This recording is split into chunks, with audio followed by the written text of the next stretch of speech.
Então, continuando aqui, pessoal, a nossa segunda parte da aula, vamos falar agora de uma aplicação utilizando equações diferenciais e o método das diferenças finitas para resolver numericamente. Então, a equação que nós vamos trabalhar aqui é essa daqui, olha só, uma equação diferencial, porque aparece aqui uma derivada de segunda ordem e uma derivada de primeira ordem, certo? Essa equação aqui, olha só, d, né, uma constante d que multiplica a derivada segunda da função c menos uma outra constante v que multiplica a derivada primeira da função c menos k, né, uma outra constante, vezes a própria função c é igual a zero. Isso daqui é a equação chamada equação de transporte ou equação de transporte de contaminante. A gente usa muito isso daqui para análise em fluidos, né, de uma contaminação. Então, como eu tenho uma dimensão apenas, né, eu tenho só x aqui, então isso daqui indica que c é uma função de x, correto? Isso daqui a gente usa para descrever o escoamento de um contaminante em um canal, tá? Como se fosse um canalzinho ali de rio, né, que tem um comprimento bem maior do que a sua largura, então a gente considera unidimensional.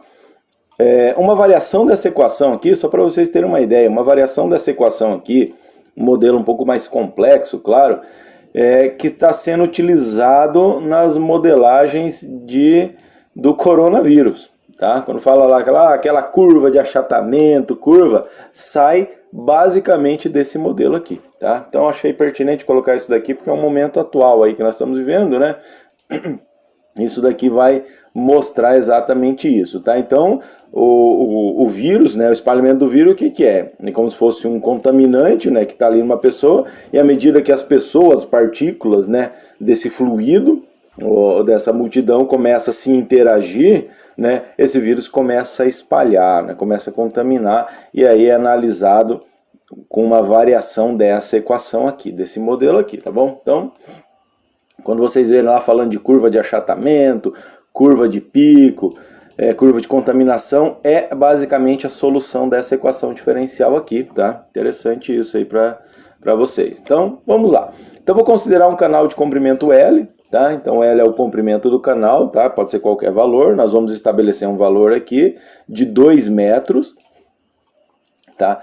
Esse D aqui é o coeficiente de difusão, tá? É o quanto que, vamos dizer assim, a velocidade que as partículas, né, desse fluido, desse contaminante, estão se espalhando dentro desse fluido, tá? Se ele estiver parado, eu dou sempre esse exemplo aqui, se você pega lá, lembra do café com leite, você pega um copo de café e coloca lá um pouco de leite, pinga um pouco de leite, você não vai mexer, não mexe, você deixa ele paradinho, só coloca um pouquinho de leite.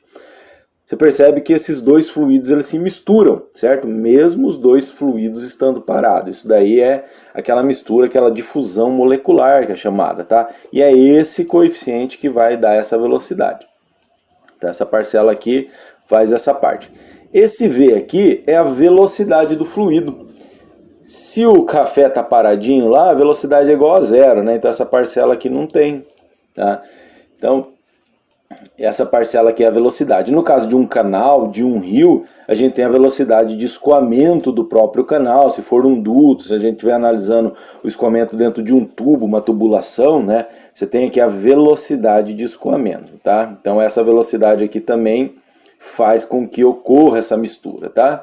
E esse K vezes C aqui é uma taxa de decaimento, tá? O que é essa taxa de decaimento? Algumas substâncias, elas decaem, ou seja, por exemplo, você pega a gasolina, coloca a gasolina num pote e deixa aberto lá, você vai ver que ela vai evaporar, né? Então a gente chama isso de decaimento, tá? Então esse decaimento é dado por essa constante C aqui, essa constante K, tá bom?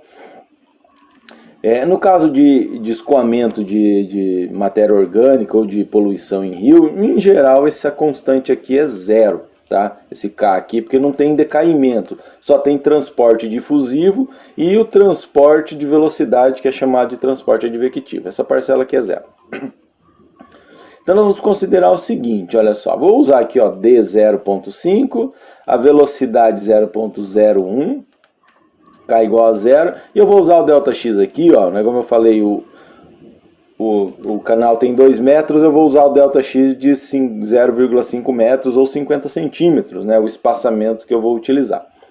Então, primeira coisa, eu vou pegar isso daqui e vou fazer uma aproximação numérica, né? Como? Tá aqui, olha só. A derivada primeira, que nós já vimos, e aqui está a derivada segunda, tá?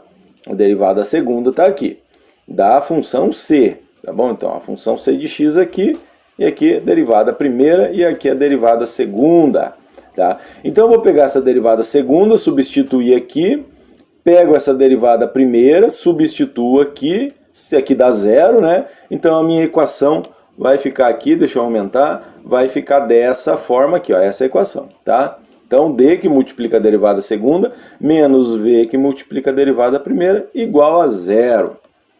Opa. Então, de novo, né, como eu tenho tudo aqui dividido por ΔX e ΔX², vamos multiplicar ambos os lados da equação aqui por ΔX², só para simplificar. E aí, a gente chega nessa expressão aqui. Então, de novo, vamos agrupar os termos semelhantes. Ó. Esse aqui é igual a esse, né? Esse aqui é igual a esse, tá? E esse aqui está abandonado aqui sozinho, né? Então, vamos agrupar os termos semelhantes e colocar em evidência, ó. Então, D menos V, que multiplica ΔX, que multiplica a concentração C no ponto X mais ΔX.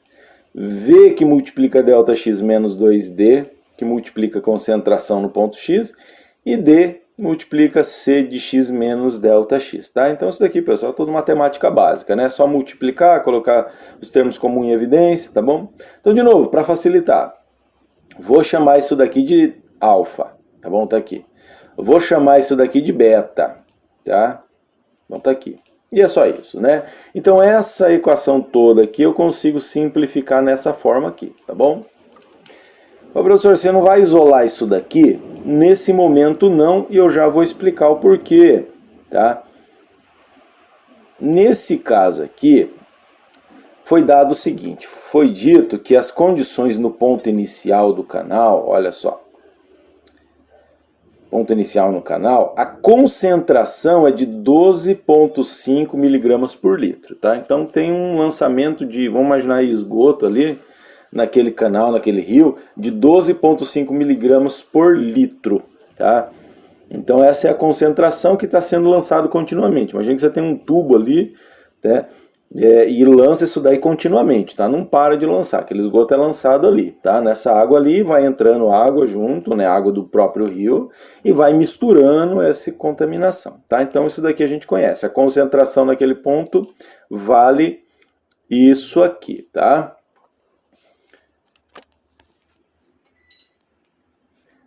E agora, desse outro lado aqui, diz o seguinte, ó, que a derivada em x igual a L, ou seja, lá na outra extremidade do rio, lá no fim do canal, vai ser zero, tá bom? Vamos olhar aqui uma figura para ficar mais claro o que eu estou dizendo aqui. Então, olha só, nesse ponto aqui, que a gente vai considerar como ponto de lançamento, nessa extremidade aqui, de lançamento do contaminante, a concentração em x igual a zero, né, tá aqui essa extremidade, vale 12,5 miligramas por litro. E lá no final do canal, em x igual a L, no nosso exemplo aqui, versão 2 metros, a derivada vale zero. O que significa essa derivada? A derivada não é taxa de variação? Então está dizendo o seguinte, que a variação de concentração aqui é zero. Ou seja, se eu pego um ponto anterior aqui, e esse ponto final aqui, a concentração não está variando mais, tá? Vale zero, é isso que está dizendo essa condição aqui. O que isso implica fisicamente? Está dizendo que aqui já misturou o contaminante com a água, tá? Já ocorreu a mistura completa, não está mais naquele processo difusivo ali e misturando, não, já ocorreu a mistura, tá bom? É isso que está dizendo essa condição. Então perceberam aqui que diferente daqueles exemplos que eu dei ali na aula anterior, agora eu tenho uma condição nessa extremidade e uma outra condição nessa extremidade. Vamos ver o que isso implica lá na nossa equação. Então está aqui a equação original, né? Então vamos lá, vamos começar nesse ponto aqui, tá bom? No primeiro ponto dentro do domínio, né? O nosso ΔX é de 50 centímetros, 0,5 metros.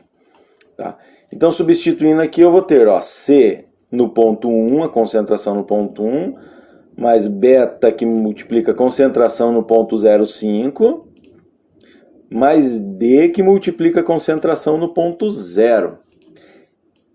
Essa concentração nós conhecemos, não conhecemos? Olha lá, foi dado aqui, vale 12,5. Pode substituir aqui já, tá? Vou deixar para substituir depois. Mas olha só, C1 e C05 eu não conheço, né? São pontos internos, são incógnitas do problema. Então não consigo, né? Então veja, se eu tivesse isolado isso daqui, lá no meu problema, desse lado da igualdade aqui ia ficar com essa incógnita ainda, tá? Então eu tenho duas incógnitas aqui, então eu não consigo resolver essa equação. Então deixa essa equação quietinha aqui, do jeito que ela está escrita, e vou para o próximo ponto. ΔX é 0,5 mais 0,5 dá 1. Então vamos lá. Está aqui o ponto 1, né? Substituindo aqui, lembra sempre dessa equação, tá? Essa aqui é a equação base, né? Então a gente substitui os pontos aqui. Então o ponto 1, ΔX é 0,5, aqui vai dar 1, que vai dar 1 menos 0,5. Tá aqui. Fazendo os cálculos, nós temos isso daqui, certo? Nota que apareceu aqui, ó, C de 0,5, que a gente não conhece, que também apareceu aqui, ó, e C de 1, que também apareceu aqui. Opa, agora eu tenho, ó, duas incógnitas e duas equações, certo? Mas aqui no começo apareceu C em 1,5. Também é uma incógnita. Então agora eu tenho três incógnitas e duas equações. Também não dá para resolver. Vamos continuar o nosso processo. Para o próximo ponto X. Chega nessa equação aqui, ó. C de 1 já apareceu. C de 1,5, olha lá, que apareceu aqui, né? Então apareceu mais uma equação. Só que apareceu um outro ponto aqui que está fora. Então agora eu tenho 3 equações e 4 incógnitas. Então ainda não dá para resolver. Então continuo para o último ponto. Um x igual a 2. Um x igual a 2 eu tenho isso daqui, certo? 1,5, 2 e 2,5. Olha só, que deu problema também, né? Porque a gente sabe que o nosso domínio vai de 0 a 2, que é o comprimento do canal. Não tem como sair fora do rio, eu estou na terra, né? Ou está lá no mar já desaguando. A minha análise é dentro do canal. Então esse ponto aqui está fora. Então vamos ver o que nós vamos conseguir fazer aqui, ó. Então vocês perceberam que eu montei aqui um sistema de equações, certo? E olha só, esse ponto aqui, ó, esse zero aqui a gente conhece, né, a condição dada, e esse ponto aqui ele está fora. Mas nós não vimos lá na figura inicial que eu conheço, nesse ponto aqui a derivada? Então eu vou utilizar ela aqui para tentar avaliar esse ponto. Então está aqui, ó. A derivada no ponto x igual a 2 vale 0. Então a derivada, eu tenho derivada aqui, eu vou usar a aproximação de derivada, tá? Eu vou pegar o ponto para frente, x igual a 2,5, menos o ponto anterior, né? A nossa definição de derivada aproximada, dividido por ΔX. Né? Isso daqui igual a 0, que é o que está aqui, ó. Então, qual que é o meu problema? Meu problema é esse ponto aqui, não é? Esse aqui que é o ponto fora do domínio. Então, eu vou fazer o quê? Isolar ele nessa equação. Isolando ele, eu encontro que C no ponto 2,5 é igual a C no ponto 2. Olha só que legal. Não é exatamente isso que eu tinha falado aqui no começo? Que está dizendo que se eu pego um ponto qualquer aqui, está dizendo que a taxa de variação é 0. Um ponto qualquer aqui tem que ser o mesmo ponto, o valor igual aqui, correto? Não tem variação. Se eu pegar esse ponto aqui, tem que ser igual a um ponto que está aqui fora, não tem variação. E é isso que nós encontramos matematicamente, olha só. Aplicando aqui, eu encontro que esses dois pontos são iguais. Maravilha! Então, onde aparece esse ponto no meu problema, eu posso usar esse ponto aqui, porque eu sei que eles são iguais. Então, o nosso sistema de equações está dessa forma aqui. Então, colocando aqui, ó, isolando, então aqui eu coloquei desse lado da igualdade já, né, porque esse C de 0 é a concentração inicial, eu conheço, né, e aqui, olha só, esse ponto aqui, aqui nessa equação, desculpa, ó, apareceu aqui, ó, C no ponto 2 e aqui também apareceu C no ponto 2. Eu posso colocar esse termo que é comum em evidência. Está aqui, ó. Sobrou o quê? A mais alfa mais beta. Pronto, eu tenho um sistema de equações montado aqui agora. Na forma matricial, né? Forma algébrica, está pronto aqui. Agora basta resolvermos, né? Então lembra lá, esse alfa e esse beta aqui, esse D são constantes. Nós já definimos lá no começo, tá? Então quando nós montarmos a matriz, isso daqui vão ser números. Aqui as incógnitas, ou seja, as concentrações nos pontos internos do canal que eu estou analisando. E nesse caso aqui, apareceu nesse vetor aqui, menos 12,5 vezes D, né? E aqui nesse caso, nesse exemplo aqui, tudo igual a zero. Pronto, basta resolvermos esse sistema de equações, que é o que vocês já viram também nas aulas anteriores. Aplica qualquer método que você queira e encontra aqui, olha só. Olha que bacana. Concentração em 0,05 deu 12,5, 12,5, 12,5, 12,5. Ou seja, todos os pontos deu a mesma concentração que, coincidentemente, é a concentração nesse ponto aqui. Correto? Então, professor, mas coincidentemente é sempre assim? Para esse caso específico é assim. Por quê? Essa equação aqui, ela não depende do tempo. Então ela só faz a análise da extensão sobre esse canal aqui, tá? Levando em consideração que já ocorreu a mistura completa. Tá? Não considera o tempo que levou para ocorrer essa mistura completa. Ele já considera que ocorreu a mistura completa. Então, se eu estou lançando um contaminante aqui continuamente, a gente entende, né, imagina que isso daqui vai escorrer para cá, né, escoar para cá, até preencher tudo isso daqui, correto? Então, tá lá, foi o que nossa matemática mostrou, né, dando certo com a física. Tá, e se aquele K lá do começo, vamos voltar lá no começo da nossa equação, se esse K aqui fosse diferente de zero, tivesse um valor 0,1, por exemplo, um valor pequenininho, 0,005, né? Aí teria decaimento. O que acontece com esse decaimento? Aí eu veria aqui 12,5 e daqui para cá, sobre essa região aqui, aí ia diminuindo, tá? Começaria com 12,5 e terminaria aqui com um valor pequeno, tá bom? A gente ia ver isso daqui, esse resultado aqui, olha só. Esse resultado aqui, começando aqui, ia 12,5 lá em zero, né? Nós íamos ver aqui que aqui ia estar diminuindo, tá? Devido ao decaimento. Então já vou deixar aí como uma tarefa para vocês, tá? Vão resolver isso daqui, tá? Não é para entregar valendo nota não, é só para vocês estudarem. Resolve isso daqui, mesma coisa, só que aqui com esse K aqui diferente de zero. Coloca lá 0,05, por exemplo, tá bom? O que vai mudar? Aqui, olha só, em vez de ser zero aqui, né, antes do igual que vai aparecer menos K vezes C de X, tá bom? E o que vai acontecer?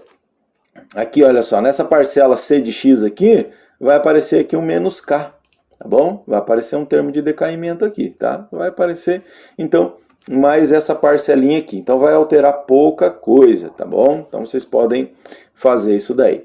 Bom, eu vou tentar deixar um vídeo ali, tá? Posteriormente mostrando o código feito e vou disponibilizar para vocês o código em octave, tá bom? Mas para vocês resolverem, olha só, vou mostrar aqui que eu fiz aqui usando o Excel, ó. Coloquei aqui D, V e o delta X, né? Tá aqui os valores lá da tabela. Aqui é o alfa, aqui é o beta, ó. Calculei os valores dele aqui. Aqui eu preenchi a matriz, né? Alfa, beta, D, tá aqui. E aqui aquele vetorzinho, tá? Aqui eu fiz a matriz inversa, aqui eu multipliquei a inversa por esse vetor aqui. Pronto, eu tenho o resultado, tá bom? Mas eu vou mostrar para vocês como que faz também esse código no octave, tá bom? Espero que vocês tenham aproveitado, pessoal. Foi meio rápido essa disciplina, essa aula, tá? Qualquer dúvida, entre em contato, mande um e-mail ou mande seu comentário aqui no vídeo, tá bom? Então, boa aula a todos e bons estudos.